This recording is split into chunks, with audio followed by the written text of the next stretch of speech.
আমি যখন dress order দিই। ও মা, একটা জামা অর্ডার দিয়েছি গো, টাকা দাও না। ও, কত টাকা লাগবে মা? কত টাকা জামাটা? 500 টাকা। ও, 500 টাকা? হ্যাঁ, কেন দেবো না। শোন, বাগানে যা, তোর বাবা একটা টাকার গাছে লাগিয়েছে, যা সেটা ঝাঁকা, বিন্দাস টাকা পড়বে।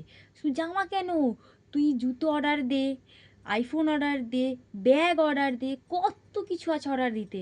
তোর বাবা তো টাকার গাছটা লাগিয়ে রেখেছে না, সেটাতে ঝাঁকানি দিলে সব টাকা ঝরে ঝরে পড়বে। আর তখন দেখবি তোর সব ইচ্ছে তুই পূরণ করতে পারবি। সেই তো, তোমার বাবা তো সারাদিন খেটে মরবে, একটুকু তোমার মায়া দেওয়া হবে না। মা আজ এটা চাই, কাল সেটা চাই, এত কিছু গোষ্ঠীর পিণ্ডি, এত থেকেও কি তোর নেই রে? তুই কী রে ভাই, থেকেও তুই না দেখে দেখছিস? তাও তাও তুই জিনিস কিনে যাচ্ছিস, একটু কি টাকাগুলো সঞ্চয় করে রাখতে পারিস না? খালি এই চাই ওই চাই, খালি অর্ডার দিয়ে যাচ্ছিস।